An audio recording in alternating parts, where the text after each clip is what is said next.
un secondo ancora.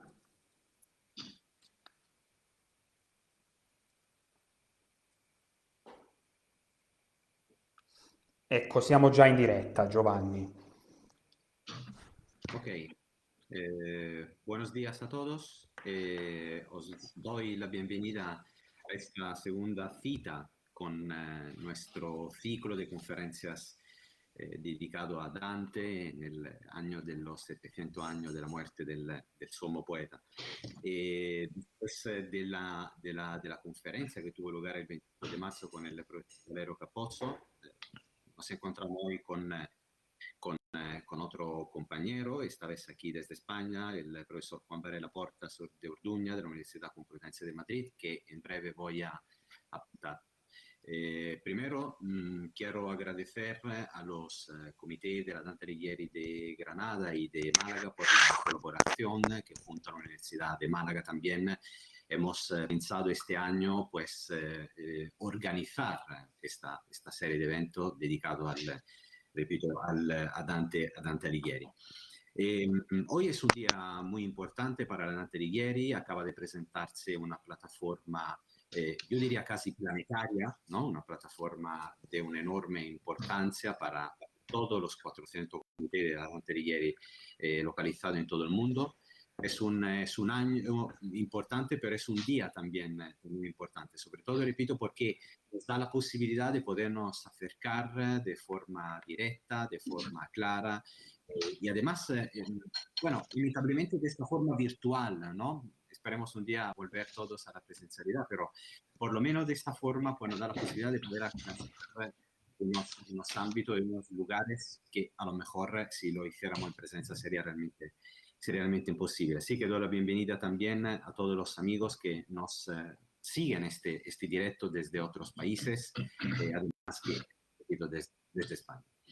Bueno, Juan Varela Portas de Orduña es doctor en Filología por la Universidad Complutense de Madrid. Desde 2009 es profesor titular del Departamento de Filología Italiana, actualmente Departamento de Estudios Románicos, Franceses, Italianos y Traducción. En su labor académica ha sido discípulo del gran dantista Carlos López Cortezo, es presidente de la Asociación Complutense de Dantología, codirector de la revista Tenzone y director de las colecciones de libros académicos de la Biblioteca de Tenzone, de la Asociación Complutense de Dantología, y también Bártulos Ediciones de la Discreta. Ha publicado varios libros y más de 90 artículos científicos, especialmente sobre Dante Alighieri y su obra, sobre la literatura medieval italiana, pero también sobre humanismo histórico, literatura italiana contemporánea, literatura española clásica y contemporánea y literatura hispanoamericana. En su actividad privada, el profesor Juan Varela es fundador y miembro del colectivo editorial de la Discreta Academia y Ediciones de la Discreta, que ha coordinado durante 15 años y para el que ha editado alrededor de 50 libros. Me gusta destacar también su importantísimo compromiso social, donde ha realizado distintas actividades por cuenta de numerosas plataformas ciudadanas, entre todas Alpedrete Sostenible, la Uni en la Calle y Complutense por el Clima, así como promotor también de la asamblea del 15M en su localidad, Alpedrete. El profesor es activista en algunos movimientos sociales de la Sierra de Madrid también. Ha sido diputado del Grupo Parlamentario de Podemos en la Asamblea de Madrid en la 10ª legislatura y ahora es militante miembro de la Mesa Regional de Más Madrid. Doy la bienvenida al profesor Juan Ignacio Varela Portas Orduña. El título de la clase, yo no la quiero llamar, profesor Varela, no la quiero llamar conferencia, la quiero llamar clase de hoy, es Introducción a la lectura de la Divina Comedia, 2 ejemplos, el canto del infierno número 28 y el canto del paradiso número 25. Le paso la palabra, profesor Varela, y bienvenido. Muchísimas gracias, profesor Caprara, por la generosa presentación y a todos los organizadores de esta actividad y de este ciclo de clases tan interesante por haberme invitado. Realmente para mí es un honor y un placer poder estar virtualmente. Me hubiera gustado mucho más estar presencialmente en Málaga y en Granada, dos ciudades que amo muchísimo, que me encantan, y esperemos que próximamente podamos hacerlo también presencial. Me alegro también que haya dicho que prefiere que sea una clase porque lo primero que voy a hacer lo voy a hacer, como se dice en italiano, a braccio, es decir, sin leer, al menos la primera mitad o 3/4 de la clase, y terminaré leyendo unas conclusiones después de haber examinado los ejemplos. Quiero decir antes de empezar que lo que voy a hacer, lo que voy a contar yo hoy o lo que voy a comunicar no es el fruto de un trabajo personal mío solamente, sino que es el fruto del trabajo de toda una escuela que fundó mi maestro, Carlos López Cortezo, en el año 1989, cuando empezó a impartir el seminario de Dantología en la Universidad Complutense de Madrid, y desde entonces hasta ahora, es decir, 31 años, ese seminario se ha seguido desarrollando como un seminario de investigación, otros años como un seminario abierto al público, y se sigue desarrollando este año.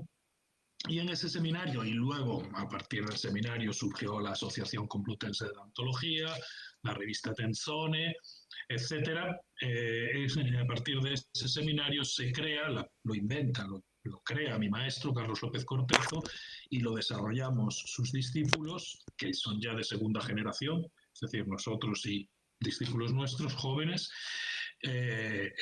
un método de lectura, un método de análisis exegético de la Divina Comedia especialmente, también se ha aplicado a la Vita Nuova y a las canciones, pero digamos se crea y se desarrolla sobre todo en el caso de la Divina Comedia. Entonces, lo que voy a exponer aquí es un poco el fruto, muy resumido evidentemente, de 30 años de trabajo colectivo y de mucho esfuerzo y de mucha dedicación y de mucho amor por la obra de Dante Alighieri. Voy a compartir la pantalla. Perdón. Voy a compartir un pequeño handout, como se dice en italiano. No sé cómo se dice en español handout. Las fotocopias son fascículo. De acuerdo. Vamos a empezar. La finalidad, por lo tanto, de mi clase es la de explicar de la manera más asequible posible, también para no especialistas, el modo de significar que según nuestras investigaciones tiene la Divina Comedia y, por lo tanto, el modo de leer que exige ese modo de significar. También intentaré argumentar durante la clase que ese modo de significar debe llamarse alegoría y no de otra manera, por las características semióticas, semánticas, que ese modo de significar tiene. Entonces, para explicarlo, voy a poner primero unos cuantos ejemplos. Voy a intentar explicarlos de la manera más llana posible, aunque algunos son un poquito complicados, y después pasaré, como digo, a hacer unas conclusiones. Vamos a empezar con el comienzo de la Divina Comedia, un pasaje que todos ustedes conocen seguramente. Nel mezzo del cammin di nostra vita mi ritrovai per una selva oscura che la dritta via era smarrita. Questo che deve essere senza accento, che la dritta via era smarrita. Hai quanto a dir qual era e cosa dura sta selva selvaggia e aspra e forte che nel pensier rinnova la paura. Tant'è amara che poco è più morte, ma per trattar del ben ch'io vi trovai, dirò delle altre cose che vi ho scorte. Io non so ben ridir come io vi entrai, tant'era pien di sonno a quel punto che la dritta via, que la veracería, abbandonai.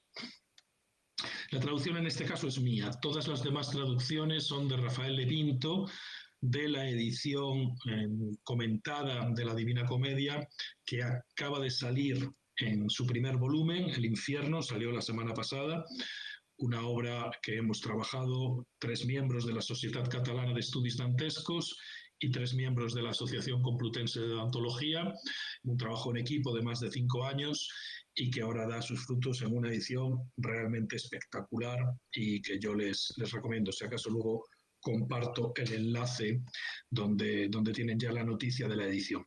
Todas las traducciones son, por lo tanto, de Rafael Pinto, menos esta primera, por un motivo filológico que no me voy a detener en él, que es justamente la cuestión de este qué, que yo considero que debe ir sin acento, y Rafael le considera que debe ir con acento, y como él es el traductor, evidentemente es incluso su criterio. Por lo tanto, esta traducción es mía. A mitad del camino de la vida me encontré en medio de una selva oscura con que la recta vía había perdido. Ay, cuán duro es decir cómo era esta selva salvaje y áspera, y tan ruda que su recuerdo el miedo me renueva. Casi como la muerte es tan amarga, mas por tratar del bien que yo hallé en ella, voy a contar las cosas que allí vi.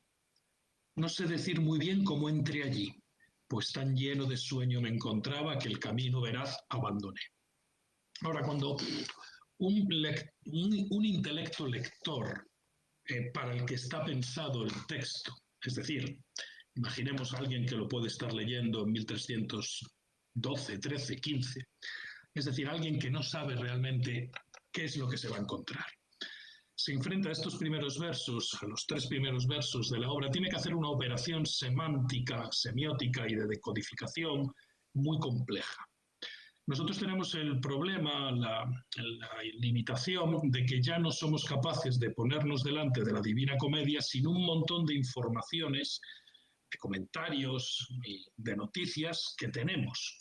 Y de manera que tenemos dificultad, y esto se ve mucho en los comentarios, que están llenos, como se dice ahora, de spoilers, para captar la novedad narrativa de la obra, los efectos de suspense que tiene, por ejemplo, de retardatio, etcétera, bueno, toda una serie de elementos narrativos, y bueno, para sorprendernos con lo que allí sucede, cómo se debería probablemente sorprender una persona o un intelecto que lo leyera en los primeros años de difusión de la obra y que no supiera, como nosotros sabemos, quiénes son los personajes, en qué consiste la aventura, etcétera, etcétera.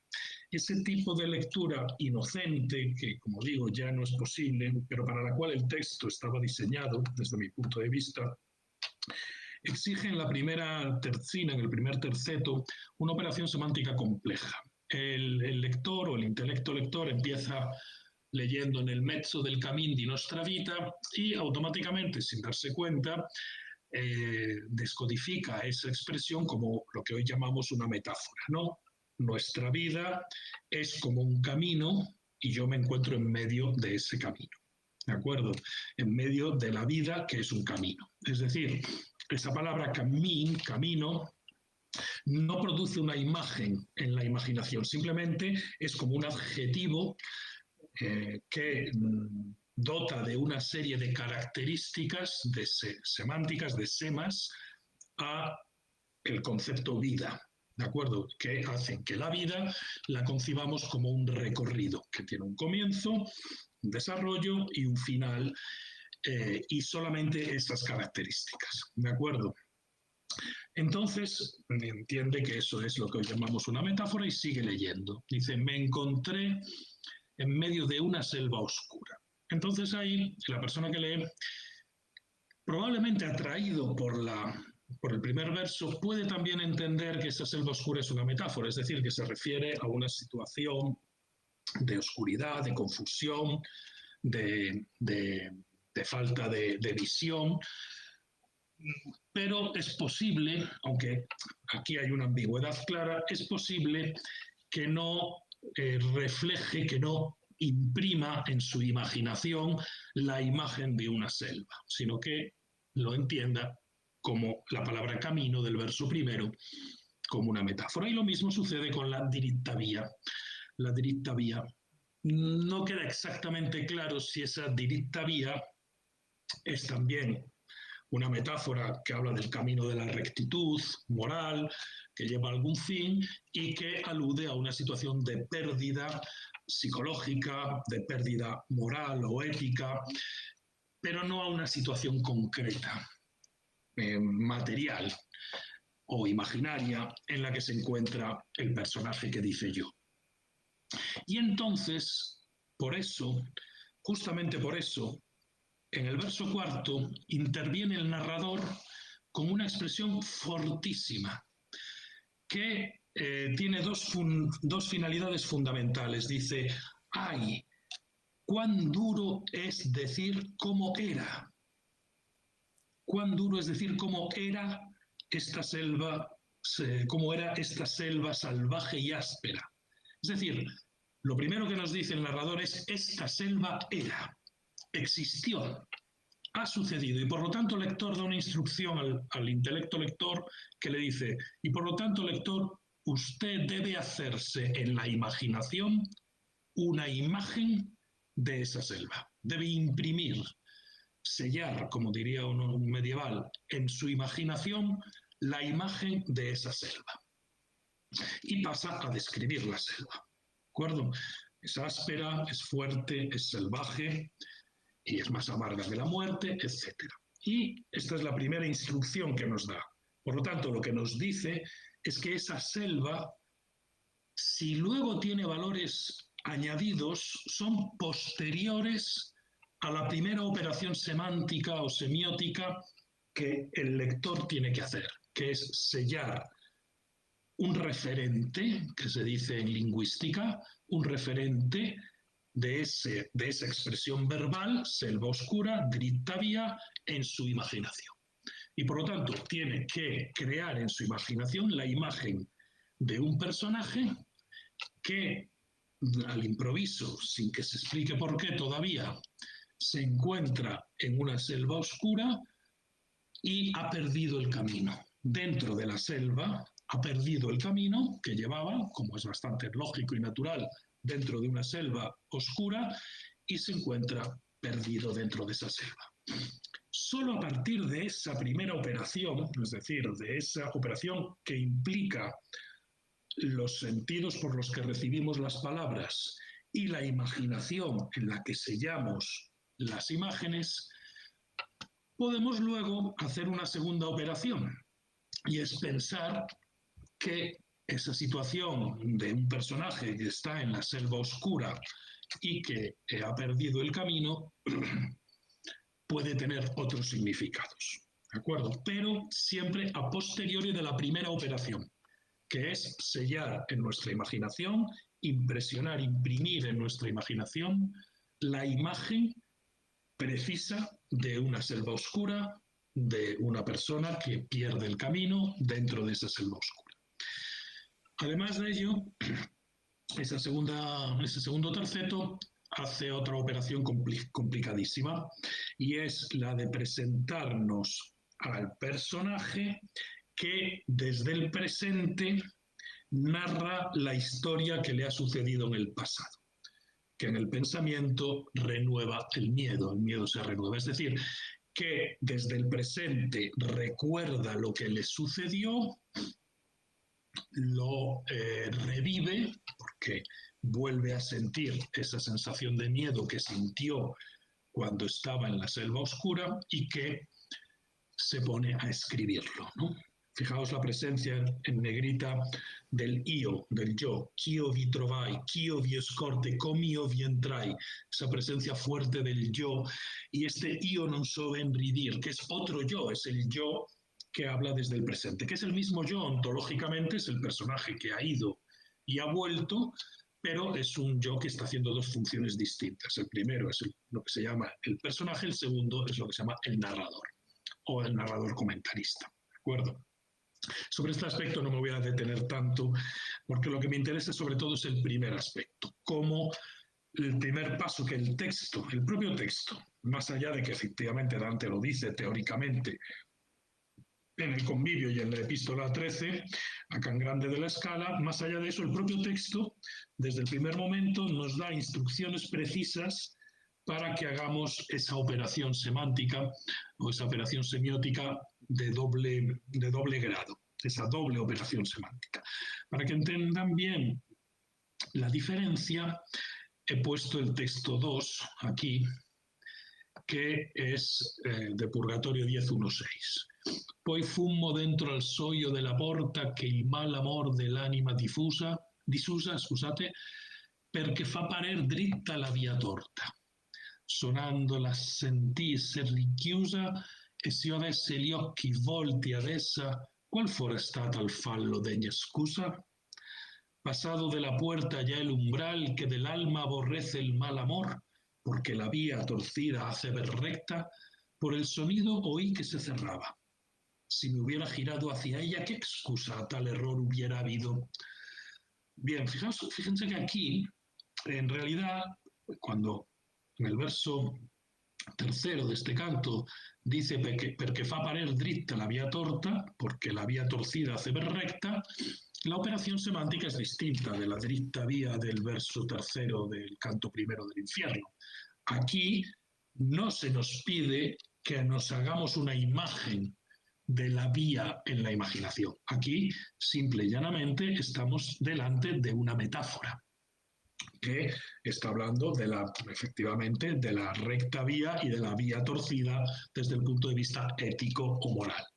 Por lo tanto, es decir, la recta vía sería la que aborrece el mal amor y la vía torcida la que no aborrece o la que sigue el mal amor.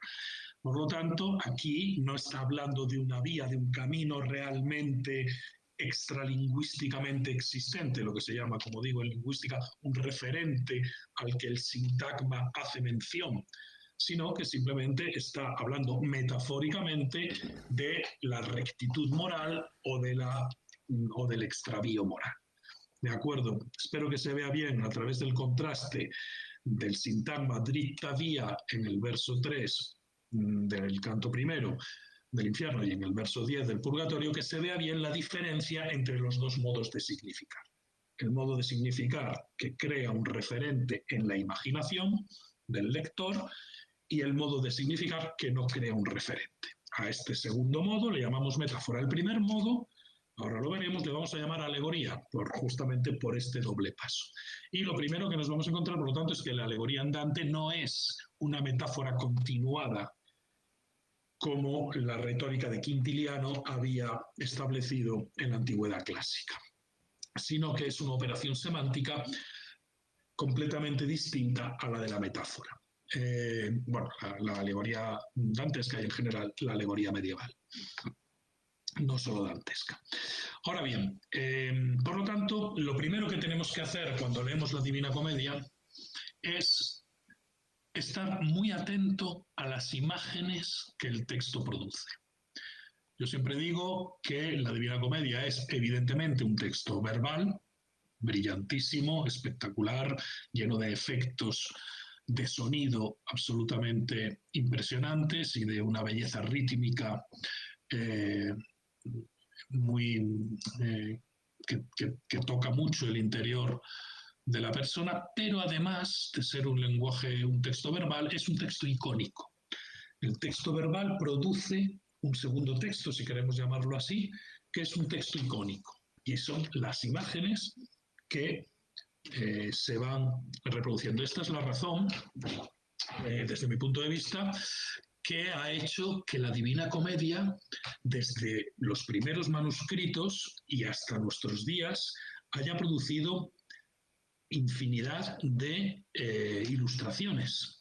Toda la tradición de ilustraciones, primero de las miniaturas de los manuscritos y después de los grandes ilustradores de la historia, como Blake, como Doré, como Dalí, como Barceló, en fin, como tantísimos otros, desde el siglo XV hasta nuestros días, es porque el texto verbal tiene la capacidad impresionante, y digo la palabra impresionante en sentido etimológico, de producir imágenes que se estampan indeleblemente en nuestra imaginación.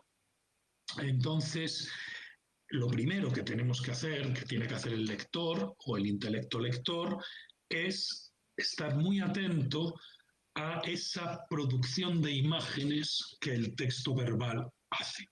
¿De acuerdo? Para esas imágenes que el texto verbal hace, son de dos tipos o de dos grados, vamos a decirlo así. Por un lado, están las imágenes de aquello que está sucediendo en la peripecia del viaje de Dante. Es decir, las imágenes de los cuerpos con los que Dante se encuentra, que tienen diferentes heridas o o aspectos, tanto en infierno como en purgatorio, como en el paraíso, que son luces de diferentes colores y con diferentes movimientos, o de la situación de los cuerpos entre ellos, de la posición relativa de los cuerpos, de los gestos que se hacen, por supuesto de las palabras que dicen, que también son imágenes y que crean imágenes contando historias. Las imágenes además son imágenes dinámicas, cosa muy importante, porque en tiempos de Dante no había capacidad para producir imágenes dinámicas, todas se tenían que producir en la imaginación, salvo las imágenes de la vida natural. Entonces, también hay que estar muy atento a la topografía, es decir, a cómo el texto describe los lugares por los que Dante y Virgilio van pasando, los gestos, como ya he dicho, que hacen los personajes, y otros aspectos que son las imágenes con las que Dante, el personaje y Virgilio se van enfrentando y van viendo a lo largo de su recorrido. Este es un tipo de imagen que es el más evidente. Pero luego hay otro, y es las imágenes que el narrador, una vez que ha vuelto del viaje y se pone a contarlo, crea para explicar aquello que está sucediendo. Estas imágenes que el narrador crea tienen una característica muy peculiar, y es que en muchas ocasiones, sobre todo en los llamados símiles analíticos, son demasiado abundantes para solamente explicar lo que ha sucedido allí de una manera ilustrativa. Es decir, tienen una función que va más allá de la ilustración o del ornato. Y sobre todo los símiles se llaman de long tail similes, o los símiles tipo quadretto en italiano, añaden toda una serie de elementos que a nivel literal, para la producción de la imagen, no parece que tengan mucho sentido. No solo lo hacen los símiles, también lo hacen las perífrasis geográficas o las perífrasis astronómicas y otra serie de pasajes que, digamos, son como un poco abundantes. Pongo aquí un ejemplo que no voy a analizar despacio porque nos llevaría demasiado tiempo, pero para que se entienda lo que quiero decir. Es la famosísima similitudine, el famosísimo símil del Arzanade y Veneziani, al comienzo del canto 21. Dante y Virgilio están sobre el puente que supera la bolsa de los Barattieri, la quinta bolsa de malas bolsas, de Malebolge. Y desde allí miran para abajo, Dante mira para abajo y lo ve muy oscuro, y porque abajo, en la fosa, no está seca como las otras fosas, sino que es como una especie de lago de pez hirviente, ¿de acuerdo? Entonces, en la que están sumergidos los condenados. Para describir esa pez, para describir cómo esa pez es de negra y de pegajosa, la comparan con la pez que se utiliza en el astillero de Venecia para calafatear los barcos. Que ya de por sí es una comparación un poco extraña porque no es realmente igual, porque la pez que se utiliza para calafatear los barcos no es una pez hirviente, sino una pez templada. Pero bueno, esto nos lleva a otra característica de la cual no me voy a extender, y es que en el infierno las comparaciones suelen ser por desemejanza. Hay una cosa que se parece, un aspecto que se parece, pero hay otro que no se parece. En fin, esta pez es negra como la de los astilleros, pero mientras esta pez es hirviente y por lo tanto pegajosa, la de los astilleros es templada y por lo tanto cumple su función de reparar el casco del barco. Pero el símil no se limita a decir esto, a comparar una pez con la otra pez, sino que en ese momento el narrador, que aquí adopta una nueva función, que es la función de comentarista, añade toda una descripción famosísima por su por su belleza y por su sinteticidad, ¿no? Por lo sintética que es, de los diferentes trabajos que se hacen en el astillero de Venecia. Esta comparación es la que llevaba a Croce, a Benedetto Croce, a decir que aquí, digamos, el estro poético de Dante, su espíritu de la poesía se desmelenaba, por decirlo así, y entonces, digamos que pasaba de la función meramente descriptiva que debería tener el símil y se desahogaba poéticamente. En realidad no es así. En realidad, como ahora veremos, cada uno de estos elementos tiene una funzione significativa. Así la leo. Così di ponte in ponte altro parlando, che la mia comedia cantar non cura, venimmo. E tenevamo il colmo quando restammo per veder l'altra fessura di Malevolge e gli altri pianti vani. E vidila mirabilmente oscura, quale nell'arzanà dei veneziani volle l'inverno la tenace pece a ribalmare i legni lor non sani, che navigar non ponno in quella vece chi fa suo legno nuovo e chi ristoppa le coste a quel che più viaggi fece, chi rivate da proda e chi da poppa, altri fa remmi e altri volge sarte, chi terzeruolo e a timon rintoppa, tal non per foco ma per divinarte, bollia laggiù su una pegola spesa, chi inviscava la ripa d'ogni parte.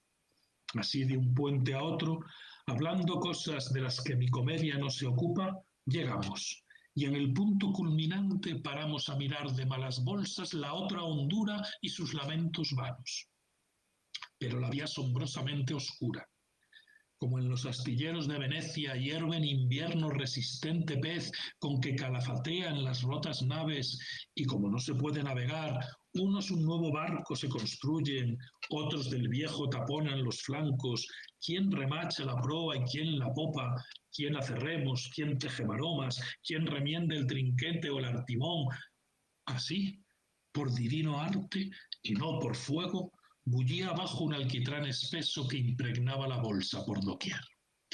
Como se ve aquí, el autor añade, el narrador, comentarista, añade toda una serie de particulares que crean nuevas imágenes en nuestra imaginación. Y vemos a los diferentes trabajadores del astillero realizando diferentes funciones, todas descritas, como se ha podido apreciar, con términos técnicos de la marinería, y con una precisión absolutamente impresionante. Entre otras cosas porque, que sepamos, Dante no ha estado en Venecia, pero bueno, y probablemente no lo haya visto, pero no sabemos, pero bueno, su imaginación lo podía haber creado. Ahora, yo no voy a entrar en el análisis de cada uno de estos detalles. Lo que sí voy a afirmar es que cada uno de estos detalles crea una imagen en nuestra imaginación. ¿De acuerdo? Y esa imagen, añadida a la imagen de la pez, esa imagen nos va también a producir nuevos significados. Básicamente, por no hacer el análisis completo, que sería demasiado largo, fíjense que mientras que aquí en el astillero de Venecia se nos describe una sociedad bien conjuntada, una sociedad armónica en la que cada personaje, cada trabajador tiene su función y realiza su arte para el bien común y para el desarrollo común de la navegación, que la navegación tiene simbólicamente, alegóricamente, toda una serie de significados riquísimos. Bueno, pues esa sociedad es justamente la contraria de la sociedad, entre comillas, o de la comunidad que se va a encontrar Dante y Virgilio, se van a encontrar en la bolsa de los Barattieri con estos demonios corruptos que los intentan engañar, que se pelean entre ellos y efectivamente eso es imagen de el desequilibrio, el desorden social que los corruptos, los administradores, jueces o políticos corruptos crean en la sociedad en la que viven. De manera que las imágenes que ha producido el narrador narrando la historia y el comentarista, en este caso, comentando la historia a través del símil, nos van a producir, si hacemos una operación de segundo calado, de segundo nivel, toda una serie de significados que ya no son imágenes, sino que son significados abstractos. Significados de tipo político, de tipo ético, de tipo filosófico, de tipo teológico o de tipo poético. ¿De acuerdo? Por lo tanto, el texto nos llama a hacer dos operaciones. Una operación que es pasar de la imagen, perdón, de la palabra a la imagen, y otra segunda operación que es pasar de la imagen al concepto. Esta segunda operación se llamaba en el mundo medieval la exégesis. La exégesis, mientras que la primera es la de creación del nivel literal o del significado literal de la lectura, del texto. Nos podemos quedar en el primer nivel, de hecho es lo que hacen el 90% de los lectores y lectoras del texto. No pasa nada, se intuye a través de las imágenes todo lo que hay detrás. Dante estaba convencido de eso, Dante y los medievales en general. Pero hay la posibilidad de hacer una lectura de segundo nivel, una lectura de un lector preparado que a través de una serie de técnicas que Dante importa de la teología monástica del siglo XII, la llamada teología simbólica, y de la exégesis bíblica, una serie de técnicas que sirven para pasar de la imagen al concepto. Y esas técnicas implican el entender la imagen analíticamente. ¿Qué quiere decir analíticamente? Quiere decir que hay que estar pendiente de cada detalle de la imagen, que cada detalle de la imagen tiene su significado. La imagen se descompone en detalles menores, cada uno de los cuales tiene su significado. Y de esta manera la imagen sirve para analizar el concepto o el conjunto de conceptos o la problemática que Dante está tratando. Voy a poner dos ejemplos rápidos de cómo se hace esta operación y paso a las conclusiones. El primero es del infierno, canto 28.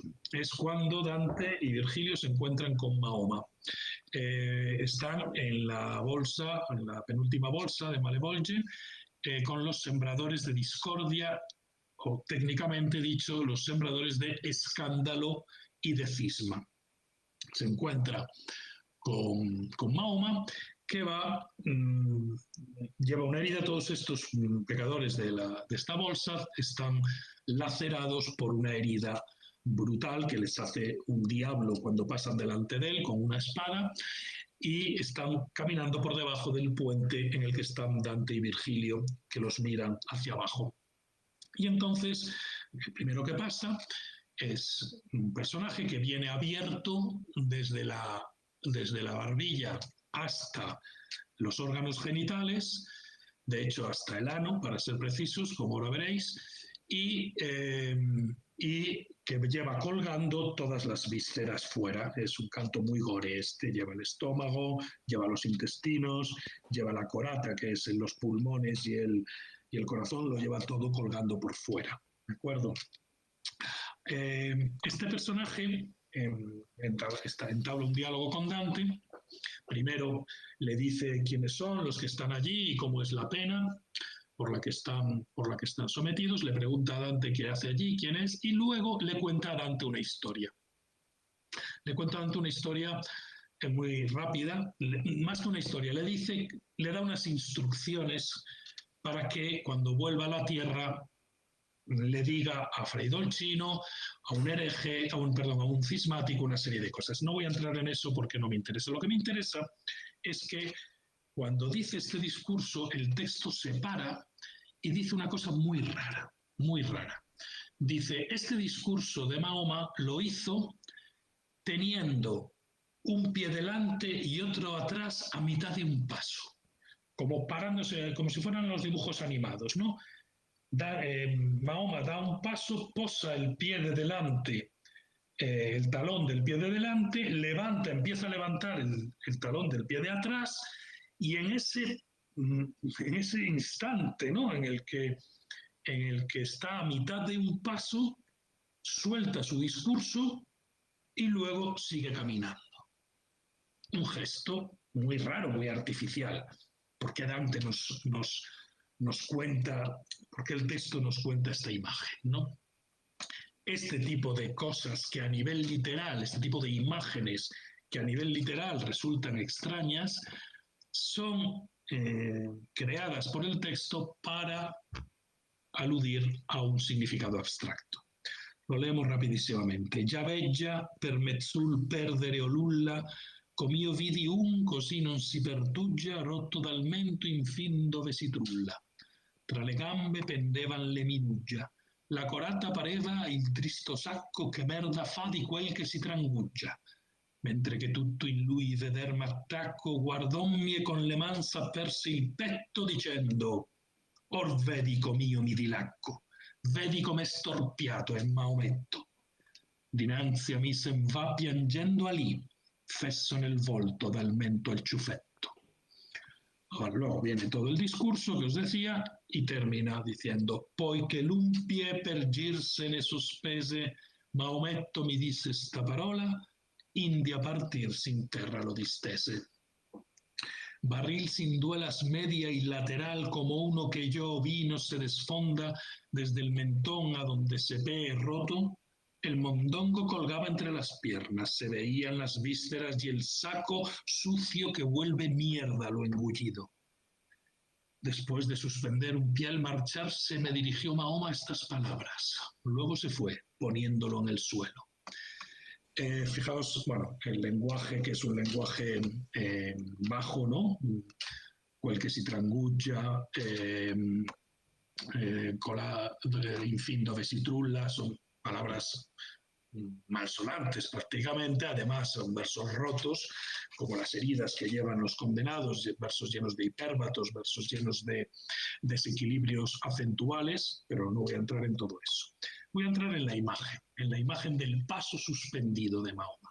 ¿Por qué da esa imagen? Bueno, la explicación de esa imagen, yo os estoy presentando aquí lo que es un elemento mínimo, un elemento, una tesela mínima de este gran mosaico, una imagen que dura un segundo, ¿no?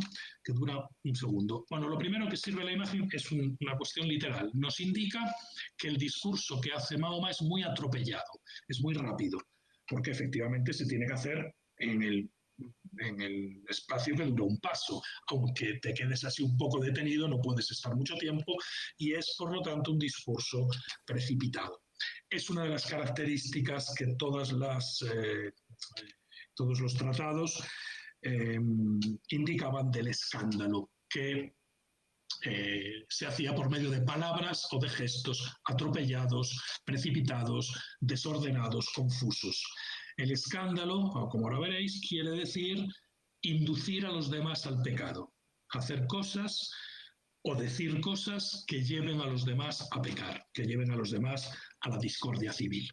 Ahora bien, justamente esa acción en los tratados medievales, voy a poner el más conocido, que es la Suma Teológica aquí, se define justamente como un tropiezo, como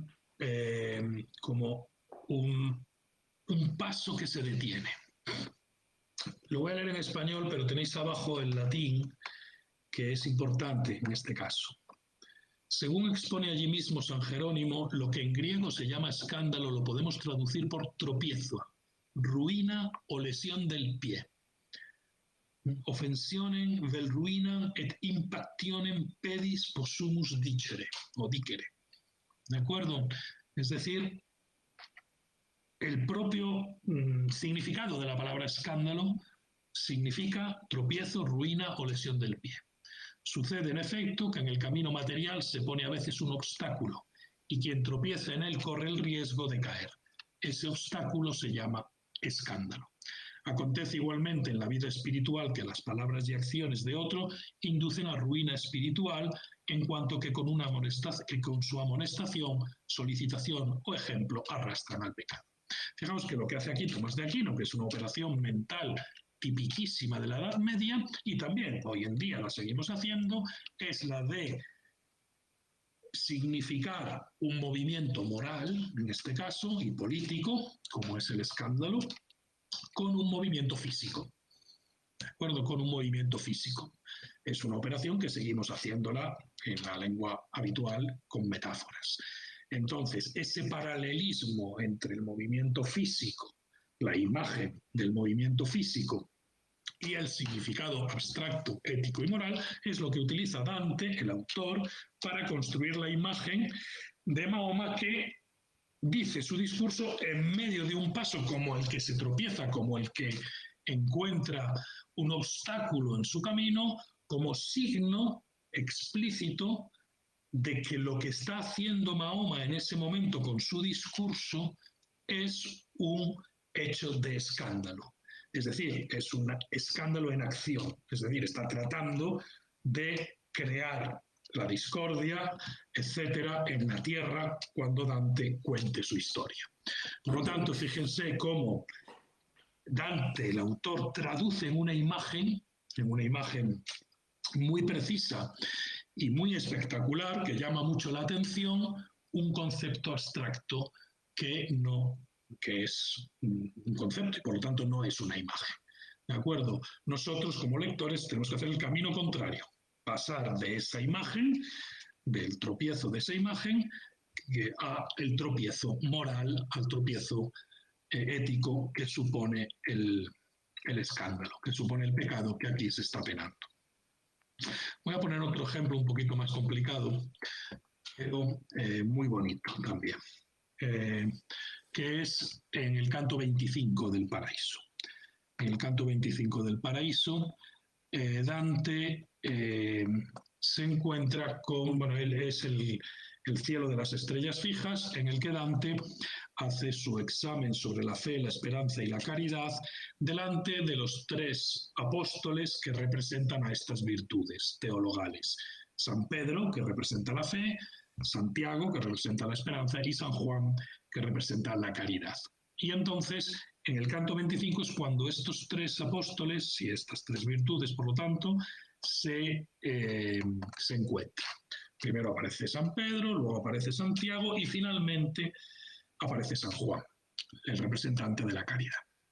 Y entonces, casi al final del canto, San Juan responde a una duda que tiene Dante acerca de su cuerpo, de si su cuerpo se ha subido al cielo con cuerpo, como creían algunas leyendas medievales, o el cuerpo se había quedado en la tierra, en la tumba, como cualquier ser normal. Y entonces San Juan responde a esta pregunta. Antes de responder a esta pregunta, San Juan, Santiago y San Pedro, es decir, la fe, la esperanza y la caridad, están haciendo un baile circular, son luces que hacen un baile circular y al mismo tiempo están emitiendo una melodía muy bella.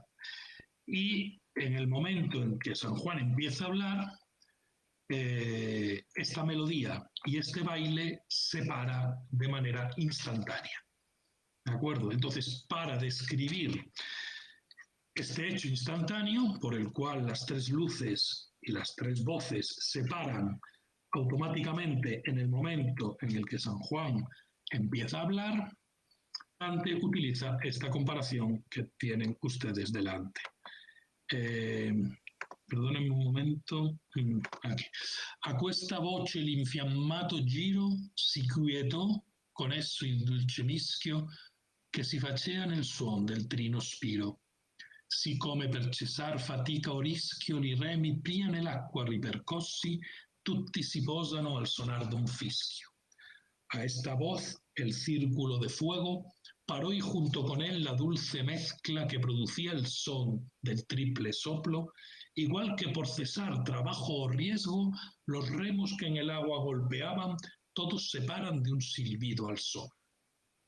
¿Qué se compara aquí? Se compara el comienzo del discurso de la voz de San Juan y el efecto que produce en San Pedro y Santiago, que es el de pararse, con el silbido, el pitido, que hace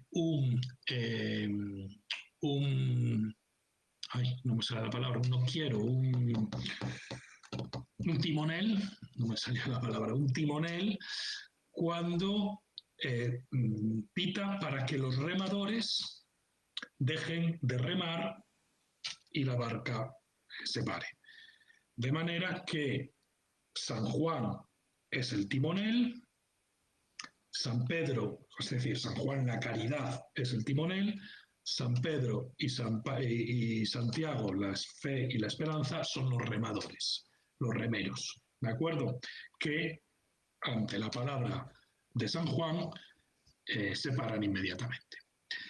Fíjense que se trata de lo que se conoce como una comparación doméstica, es decir, una comparación en la que se utilizan unas imágenes como muy coloquiales, muy de la vida cotidiana, muy cotidianas, ¿no? Una imagen que probablemente en el tiempo de Dante y también en el nuestro casi todos hemos visto o muchos de nosotros hemos visto. Entonces, lo que asombra de esta imagen es que de alguna manera nos se va a dar, ya lo veréis ahora, toda una serie de significados añadidos de tipo teológico, en este caso bastante precisos.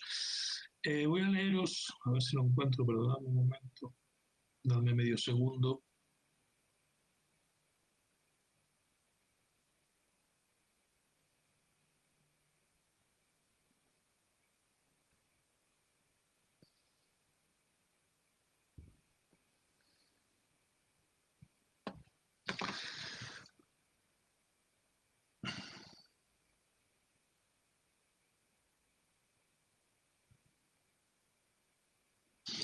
Fíjense, entonces apenas San Juan inicia a aclarar la cuestión de su cuerpo, la danza de los tres apóstoles, que es un dolce mischio, lo que enfatiza la mezcla de las tres virtudes, así como su canto antifonal, fijaos que no son tres spiri, ma un trino spiro, lo que conforma su relación trinitaria, se para inmediatamente.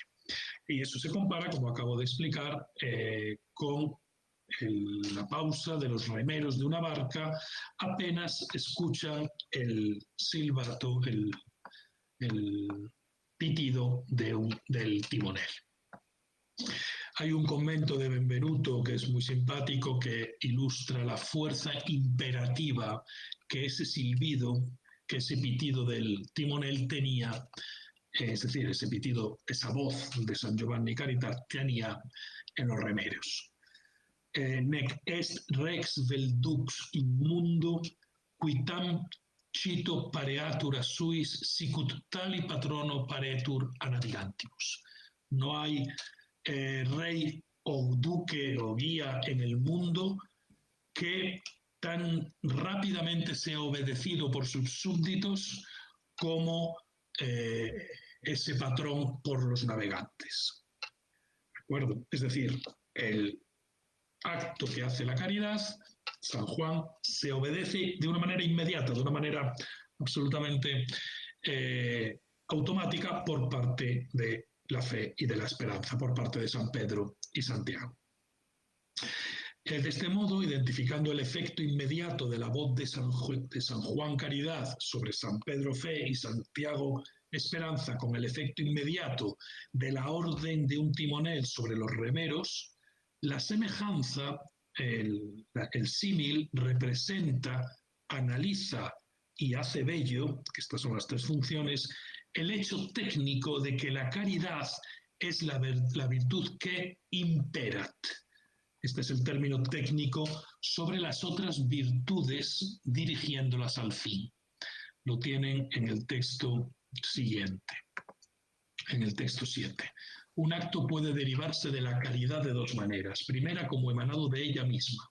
Y ese acto virtuoso no requiere otra virtud que la misma caridad, como es, por ejemplo, amar el bien, alegrarse de él y entristecerse de su contrario. Segunda, cuando un acto procede de la caridad como imperado por ella, quasi a caritate imperatus.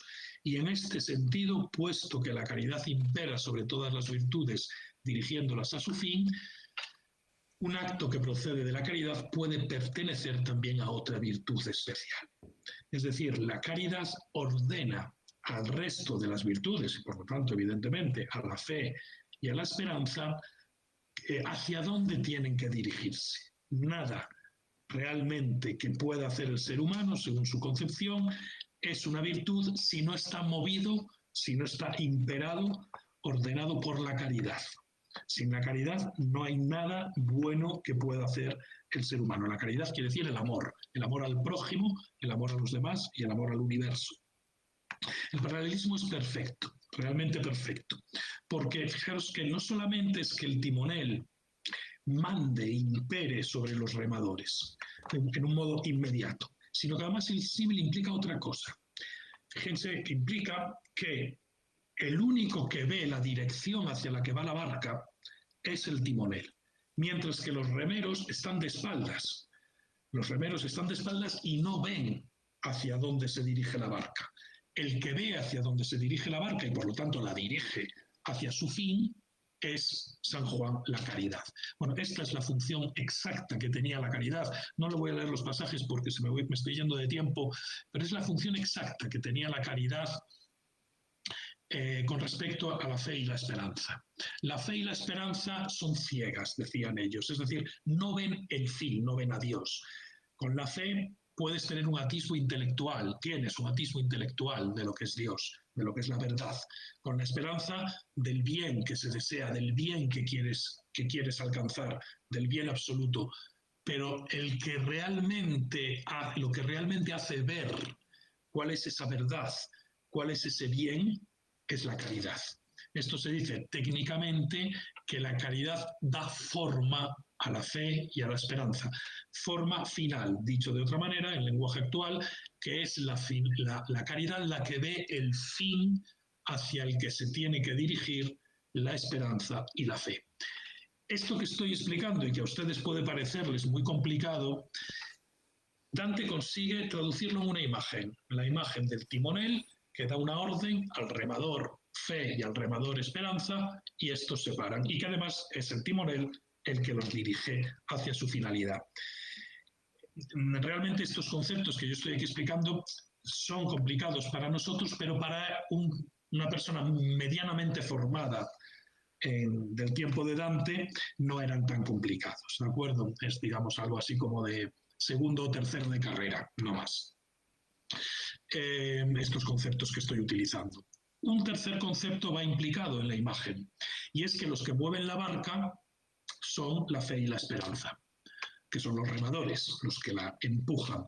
Efectivamente, esta es otra característica teológica de la fe y de la esperanza. El ser humano se mueve porque la fe le hace ver, le hace creer ciertas cosas, esto le hace tener ciertas esperanzas y esto le lleva a sentir caridad y así sucesivamente. El movimiento de los remos, que es un movimiento circular, ilustra este movimiento circular, que también lo ilustra en la danza que hacen, de las tres virtudes. La fe lleva a la esperanza a la caridad a la fe a la esperanza, y así sucesivamente. Y es la fe y sobre todo la esperanza la que empuja la nave, es decir, la mente humana, el alma humana. Es una alegoría comunísima en la Divina Comedia, también en el Convivio y en otras muchas obras medievales, por el gran mar del ser, hacia la beatitud, hacia la santificación.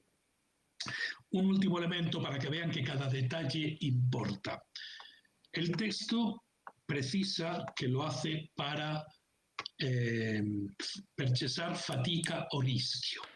Es decir, no quiero, timonel hace que los remadores dejen de remar, de empujar la mente hacia la beatificación para cesar la fatiga o el riesgo. ¿De acuerdo? Entonces, justamente en el último texto, lo tienen ustedes ahí, se nos indica que efectivamente esta es una de las funciones de la caridad. ¿De acuerdo? El apóstol dice en 1 Corintios 3:8, cada uno recibirá su recompensa según su propio trabajo, pero la caridad, en vez de aumentar el trabajo, más bien lo disminuye, ya que, como dice San Agustín en su obra De Verbis Dominus, cuanto hay de más duro y penoso, lo torna fácil e insignificante el amor. Y luego en la respuesta Tomás dice, y en este caso la dificultad disminuye el mérito, pero la hace desaparecer la caridad. Talis labor diminuit meritum et caritate tollitur. Es decir, la caridad disminuye la labor, la fatiga,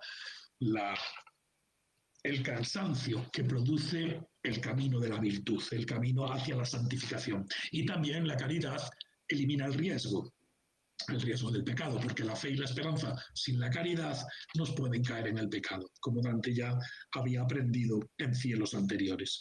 Por lo tanto, estos dos elementos, perchesar, fatica e rischio, que pueden parecer un detalle, digamos así, como insignificante o ilustrativo, nos están también introduciendo un concepto abstracto que es clave para entender el papel que la caridad realiza en relación con la fe y la esperanza para dirigir la mente humana por la navegación de la beatificación, de la santificación, que es la que está siguiendo también el propio Dante personaje.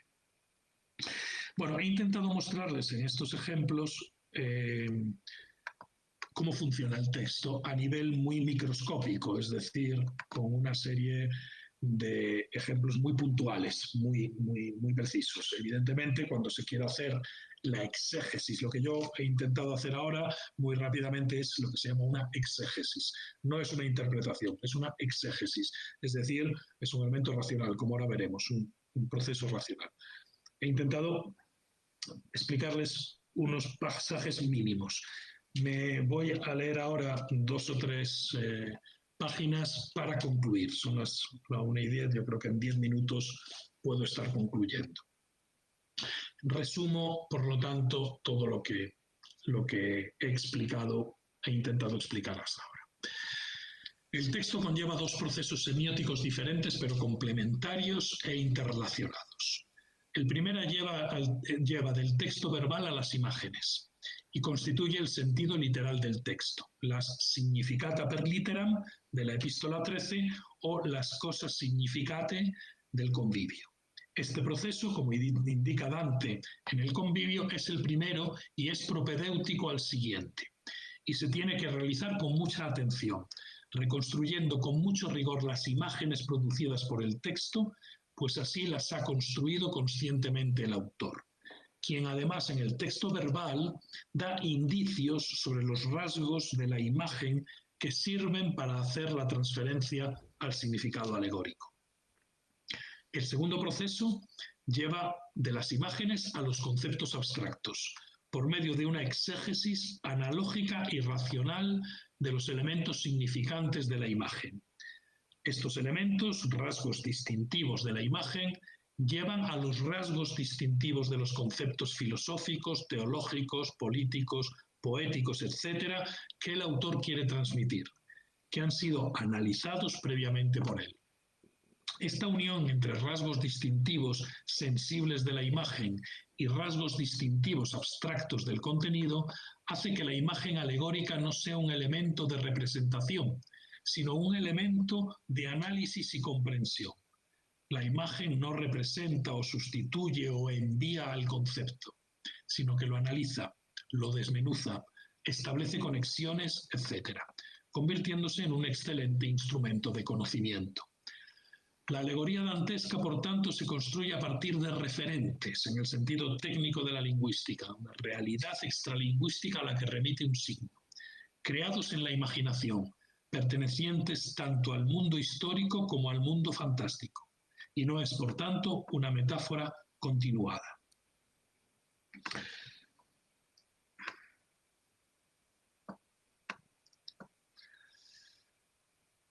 Dante, además, trabaja expresamente con todo tipo de recursos literarios para construir la autonomía y verosimilitud de ese mundo fantástico poblado de referentes imaginarios, de modo que su simple aprehensión pueda dejar intuir veladamente los significados alegóricos y de manera que ese mundo parezca real, es decir, biográficamente sucedido en el mundo compartido entre autor y lector.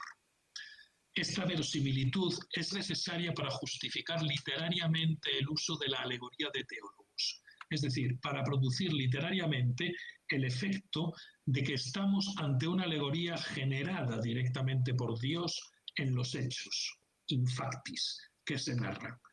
El resultado de este planteamiento produce un resultado, es un resultado sorprendente.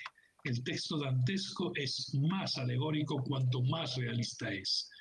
más remite racionalmente a significados abstractos precisos, cuanto más crea en la imaginación lectora referentes concretos, minuciosos y verosímiles, y personajes vivos, caracterizados psicológicamente como personas del mundo histórico. Hablar, pues, de frías o muertas alegorías en el texto de la Divina Comedia es un hondo sinsentido. La alegoría, la analogía con el mundo divino, es para Dante justamente lo que dota de vida a personajes y cosas de ese mundo fantástico que se presenta como real. Sin la alegoría, un cuerpo textual está tan muerto como un cadáver sin alma. Para que posea una alta capacidad significativa, la imagen debe ser y es analítica. Esto es, descomponible en rasgos significativos diversos, como se hacía en la teología simbólica del siglo XII, de la que creemos que Dante importa la técnica. Eso sí, perfeccionándola y complicándola en grado sumo. De este modo, en una imagen o sucesión de imágenes, es decir, en una narración, se identifican los diferentes elementos que luego, por medio de un procedimiento analógico, van a unirse a los elementos conceptuales abstractos, segmentados por medio de un procedimiento racional en el tema del que se trata. Normalmente, el texto pone de manifiesto cuáles son esos elementos, para lo cual Dante manipula de manera magistral y original tradiciones iconográficas medievales. Hay pues que prestar mucha atención en la lectura literal a los detalles topográficos del más allá dantesco, a las posiciones y gestos y desplazamientos de los personajes, a los detalles iconográficos de las historias que cuentan, a la composición de los cuerpos condenados o mitológicos, a su propio nombre, que entendido como consecuencia de la naturaleza psicoética puede dar indicios interesantes, a los sonidos o músicas con que se puebla el espacio fantástico, etc. Además, hay que estar muy atentas a todo aquello que el narrador comentarista aporta para conducir al intelecto lector al significado abstracto, dado que el narrador comentarista, tras su viaje, entiende perfectamente las imágenes que ha visto y vivido. Por ello, es crucial desmenuzar bien en elementos significantes los símiles y las perífrasis astronómicas y geográficas que añaden elementos aparentemente sobrantes para la comparación o descripción, elementos implícitos necesarios o tertia comparationis ambiguos o extraños. Es también imprescindible atender con cuidado a las referencias mitológicas, históricas o bíblicas a las que alude el narrador comentarista o los personajes guía, que siempre implican en toda su extensión el texto o la historia original que se citan puntualmente, con sus detalles iconográficos sensibles, y para ello tanto da que sea la historia de un personaje mitológico como de un personaje bíblico o histórico o contemporáneo de Dante. Todos sirven como elementos significantes para figurar significados o conceptos psicológicos, éticos, políticos, gnoseológicos, filosóficos, teológicos o poéticos precisos y racionalmente establecidos, así como sirven los elementos de una naturaleza, animales, plantas, minerales, etc., que como huella de Dios lleva en sí la especie o intención inteligible divina, y por eso nos hablan. De esta manera, un riquísimo texto icónico se despliega ante nuestra imaginación a partir del no menos rico texto verbal. Y una vez que lo hemos fijado en ella, podemos intentar el segundo proceso, que es el propiamente exegético, y que necesita análisis y conocimientos teóricos adecuados, como el propio Dante afirma en diversas ocasiones de la obra. Este segundo proceso supone, pues, pasar de la imagen al concepto, para lo cual hay que usar procedimientos analógicos y racionales al mismo tiempo. Analógicos por cuanto unen imagen y concepto por medio de semejanzas y paralelismos. Racionales por cuanto el significado se analiza doctrinalmente, de manera que dichas semejanzas se establecen racionalmente en una semiosis controlada y rigurosa. Por eso hay que hablar de un texto alegórico y no de un texto simbólico. Por eso hay que hablar de exégesis y no de interpretación.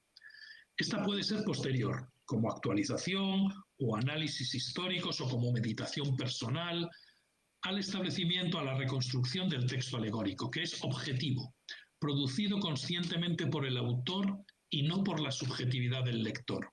es decir, forma parte de la intentio autoris y debe ser alcanzado por el intelecto lector por medio de un exigente procedimiento gnoseológico que le obliga a ejercitar todas sus potencias, las sensibles, las imaginarias, las afectivas y las propiamente intelectuales.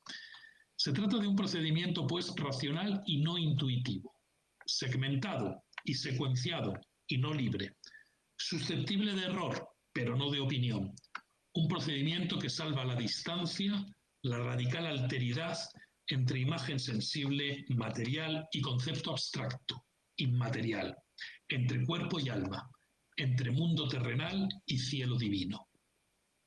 Y en este procedimiento de salvación de las apariencias sensibles, la potencia clave es la imaginación escritora y lectora, que establece, creando o reconstruyendo el texto icónico, y con ello, como la parte orgánica, es decir, corporal del ser humano más cercana a lo intelectual, como frontera o quicio entre lo material y lo inmaterial, permite, si es usada correctamente, salvar el abismo entre uno y otro ámbito y restablecer el dañado vínculo entre ellos. Pero para ello debe estar impulsada, inspirada por el amor, que puede llevar, como ya había contado Dante en una canción de 1295, Amor che muovi, más allá de sus capacidades estrictamente naturales. Por eso Dante personaje se define como inspirado por el amor, en unos famosísimos versos de Purgatorio 24 que no he puesto en el handout. Io mi son un che, quando amor mi ispira, noto, e a quel modo che i dicta dentro vo significando. Yo soy uno que cuando amor me inspira, anoto, y tal como él me dicta dentro, voy significando. El amor inspira imágenes que la imaginación de Dante anota y sobre las que luego trabaja para entender, hallar su significado. No creemos que Dante pretenda haber tenido, ni siquiera en sueño, realmente la visión que narra en el texto. Pensamos que es muy consciente de que está realizando un artefacto poético y narrativo ficticio, que incluye también como artefacto la construcción de una imagen personal como autor inspirado, como poeta profeta, y que si construye el texto como autoficción es, como ya hemos apuntado, para legitimar el uso poético de la alegoría de los teólogos y para unir la voz y la verdad de Dios con la voz y la verdad del yo. Pero de lo que no nos cabe la menor duda es de que Dante creía firmemente en la inspiración poética y en la función de la poesía como vehículo de conocimiento humano y transhumano. Creía que las imágenes que se le ocurrían y anotaba procedían del amor, y del amor con mayúscula, del Espíritu Santo, y como tales eran portadoras de un significado preciso y riguroso. Y creía que éste se podía y debía alcanzar por los medios racionales e intelectuales que elevan al hombre desde sus miserias materiales a la más alta felicidad intelectual y afectiva, la que solo da el conocimiento verdadero. Muchas gracias por la escucha y la paciencia. Muchísimas gracias, profesor Varela, por su magistral introducción a la lectura de la Divina Comedia. Nos ha guiado entre significados, significantes, alegorías y metáforas y nos ha proporcionado así herramientas muy valiosas para acercarnos a esta obra universal. Y es una obra que nos obliga constantemente a una lectura, a una descodificación, como decía, a una comprensión constante del texto, haciéndonos pasar entre el texto verbal y el icónico y viceversa. Es un movimiento constante y por eso le doy muchísimas gracias, le doy las gracias porque ha sido una intervención, como decía, magistral, una intervención muy completa que nos ha ayudado mucho a seguir la comprensión de Dante Alighieri. Y tenemos algunas preguntas que nuestro público nos ha enviado para dirigirse. Le hago ahora dos preguntas que de cierta manera se conectan. La primera es qué de importante es el mantenimiento de la rima a la hora de traducir un texto como la Divina Comedia. Y si durante el proceso de traducción ha habido pérdidas importantes, ¿no? De significado, y si ha habido también una especie de compensación lingüística a este propósito. Bueno, esta es una de las de los grandes debates de la traducción de la Divina Comedia. Para algunos hay un debate muy famoso, sobre todo en ámbito catalán. Ahora no me voy a acordar del nombre de los dos traductores del siglo XX de la Divina Comedia, que para uno esto lo sabe muy bien Rosén Arqués. Cuando venga Rosén Arqués a dar su conferencia, pregúntenle sobre esto, porque ahora mismo uno es Mira y el otro no me acuerdo quién es. Para uno la rima es absolutamente fundamental y eliminar la rima implica cargarse el gran edificio dantesco. Para otro no es lo importante, lo más importante. En la práctica, evidentemente, nosotros en español, en castellano, tenemos la traducción de Ángel Crespo con rima, ¿no? Siguiendo el terceto encadenado, y la de Abilio Echevarría me parece que también. Pero claro, yo no las uso mucho en clase porque se alejan muchas veces del original para mantener la rima. Nosotros siguiendo a otros grandes traductores como Luis Martínez de Merlo, como José María Micó, hemos seguido el criterio de eliminar la rima, mantener el endecasílabo blanco, para tener un poquito más de capacidad de ajustarnos al significado. Claro, hay una diferencia. Mientras que Luis Martínez de Merlo, José María Micó, Ángel Crespo son enormes poetas, nosotros somos unos humildes filólogos, unos humildes profesores, aunque Rafael es un buen poeta también, evidentemente, en italiano, pero hemos privilegiado, nuestro objetivo principal ha sido acercarnos lo más posible al significado del texto original y manteniendo además los términos técnicos, que muchas veces no se perciben si no eres un especialista como nosotros y se transcuran, se dejan de lado. Y eso hace perder mucha capacidad semántica y mucha precisión al texto. Por lo tanto, nosotros, en caso de duda, hemos preferido sacrificar un poco lo que pudiera ser la belleza poética del texto en español para mantener una mayor precisión, una mayor cercanía al significado. Evidentemente, la traición, como se dice, siempre existe. Nunca vas a poder mantener la precisión del lenguaje dantesco, la riqueza absolutamente, no sé cómo decirlo, transhumana, ¿no? del lenguaje dantesco, que va de lo más vulgar a lo más sublime, a lo más lírico, a lo más técnico, filosófico o teológico. Esa violencia verbal que dice Rafael Pinto en la introducción de nuestra edición, que el texto ejerce sobre el lector italiano actual, pero también sobre el lector italiano de su época, porque Dante inventa toda una lengua, inventa todo un lenguaje, y el lector italiano de su época, acostumbrado a las poesías de los trovadores o en fin, que eran más o menos con un lenguaje limitado, de repente debió de sentir que esta obra era una barbaridad, que se le venía encima como un auténtico disparate. Esa alteridad hoy en día es difícil de convertir en nuestra lengua, en cualquier lengua contemporánea, ¿no?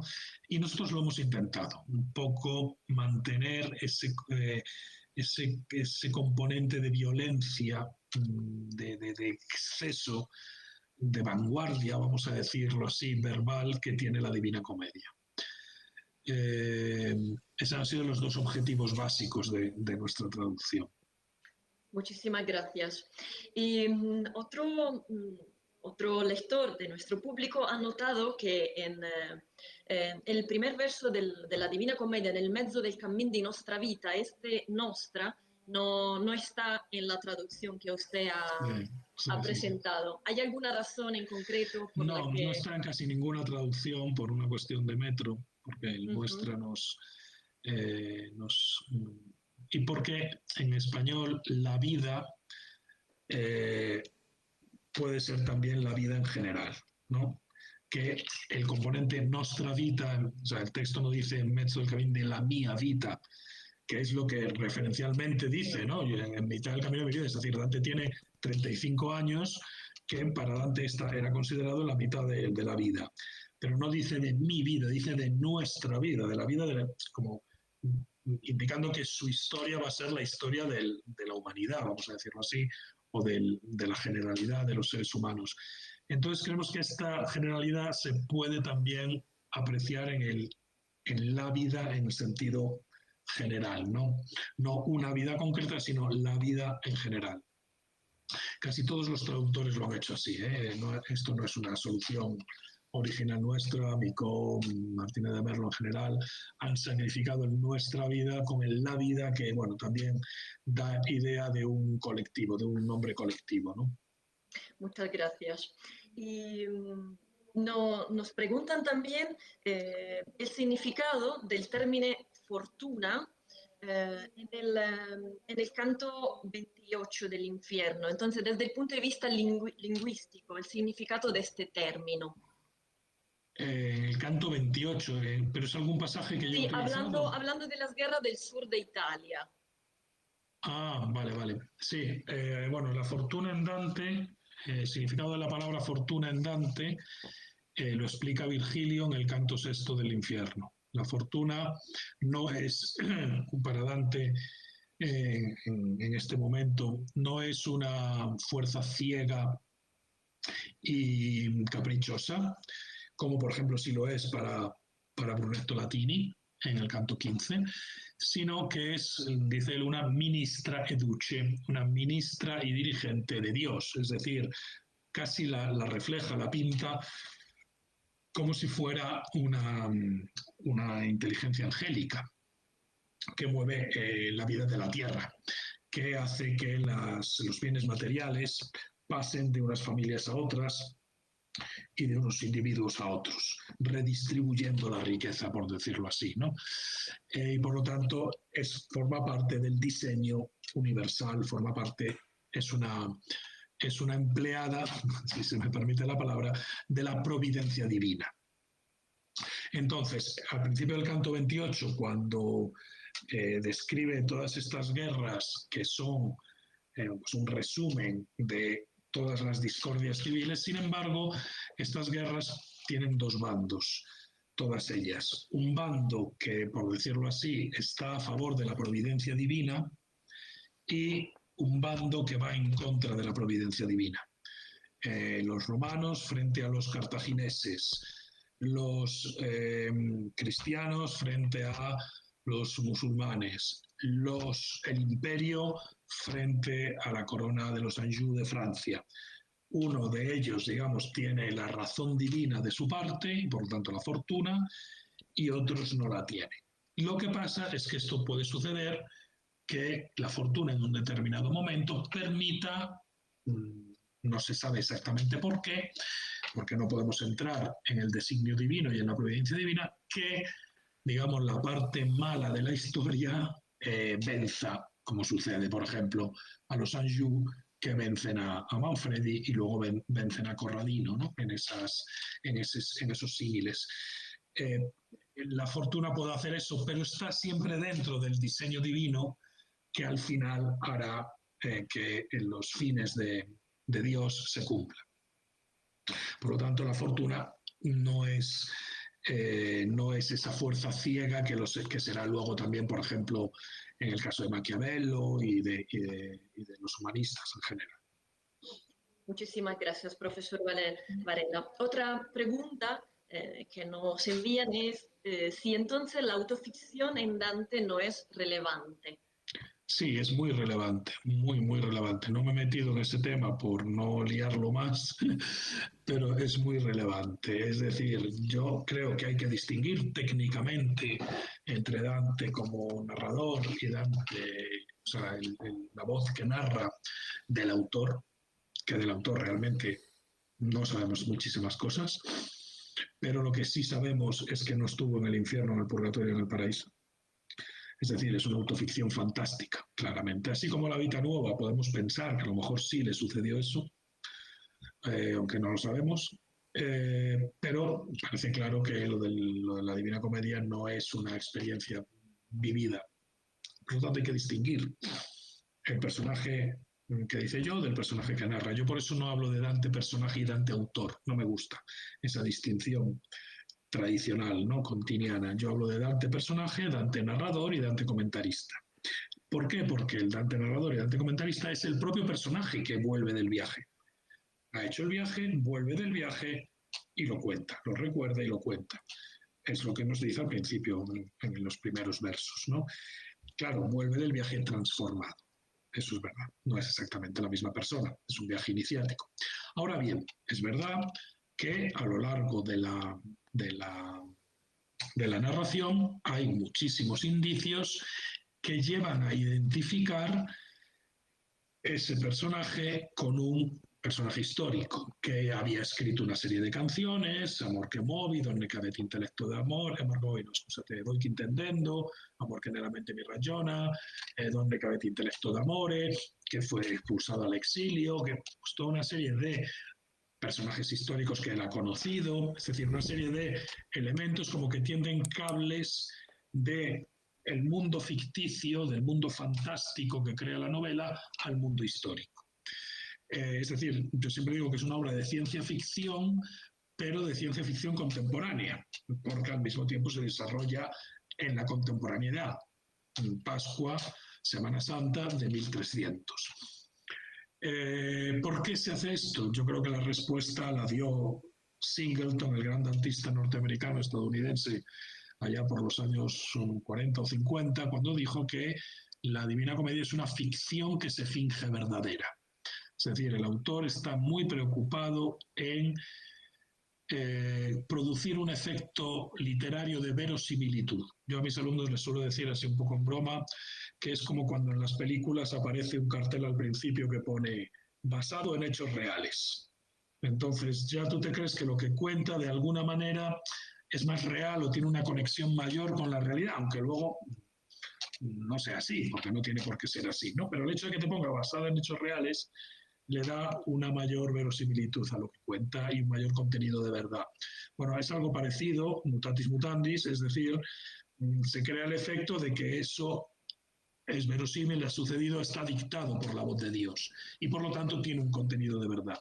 Esa autoficción, por lo tanto, es un recurso literario muy sofisticado para dotar a la alegoría, para dotar a lo que pasa de un contenido de verdad, teológico y divino. Muchísimas gracias. Nos están llegando muchos mensajes para felicitarle, para darle la enhorabuena Muchas gracias. por su clase magistral. Y también desde Argentina, desde la Universidad Nacional de Tucumán. Y siempre desde Argentina señalan algunas ediciones argentinas de la Divina Comedia, la edición bilingüe de la Dante Alighieri de Buenos Aires, de Ángel Battistessa, y también Mitre. Aquí la tengo yo. Eso. Y una edición de la Universidad Nacional de Tucumán dicen que acaba de salir la traducción de Claudia Fernández. Así que muchas gracias por la señalación. Sí, Claudia Fernández, gran amiga. De hecho, os adelanto que en el próximo número de la revista Tenzone, la revista de la Asociación Complutense de Antología, que ahora va a empezar una nueva etapa en el año 21, publicada en la Universidad de Friburgo de Suiza.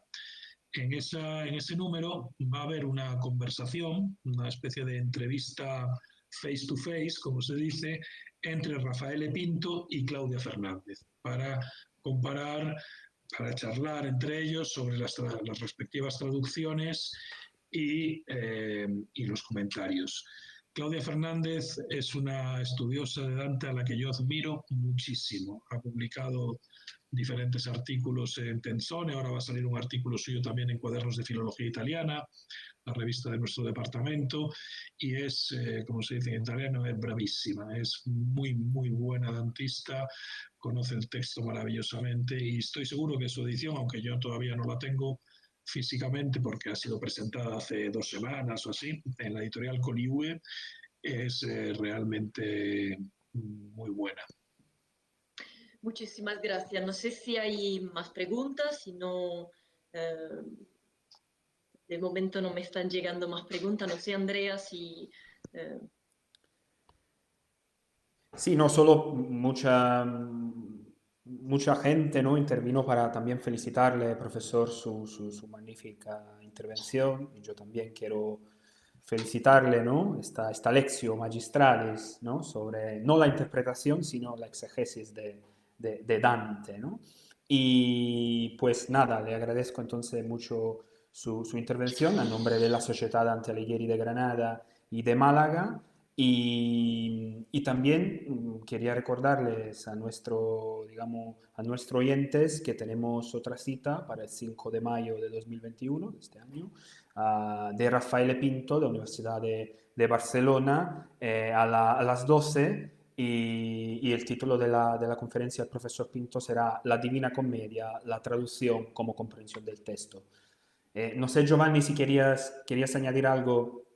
No, perdona, hago así porque son dos conferencias. Son dos conferencias. Son dos conferencias. Claro, el profesor Rafael Pinto y el profesor Rosenda Ah, Arqués. es verdad, Hemos es pillado a los verdad. dos del mismo pack. Es ¿Entiendes? verdad, es Porque verdad.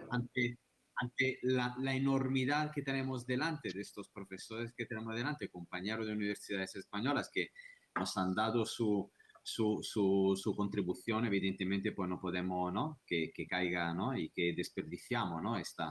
Esta suerte que hemos tenido este año. Así Sí, que... ¿y qué día es lo de la Dime, Juan. conferencia de Rosén y de Rafael? El 5 de mayo. El día 5 de mayo. El día 5 de Vale, mayo van vale. a intervenir los dos en tándem, ¿vale? Van a intervenir los dos en tándem. Insistir, ellos hablarán sobre todo del tema de la traducción. Va a haber un gran congreso a principios de diciembre sobre la traducción de la Divina Comedia o de Dante en general en lenguas románicas, organizado en la Universidad Autónoma de Barcelona por Rosén Arqués y Eduard Vilella. Y Rosén ha trabajado mucho sobre las traducciones españolas en castellano o español y catalanas a la Divina Comedia. Y Rafael me imagino que contará su experiencia como traductor de esta edición, que si me permitís voy a hacer un microminuto publicitario Sí, Por favor, sí, sí, enseñando arriba decir, sí. rápidamente, enseñando dónde está, si soy capaz de hacerlo.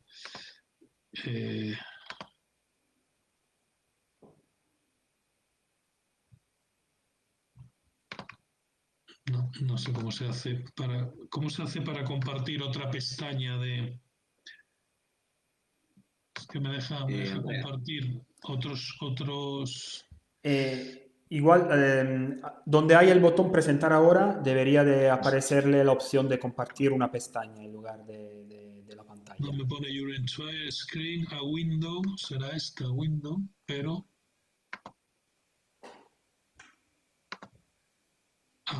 No, ya lo entiendo. Vale.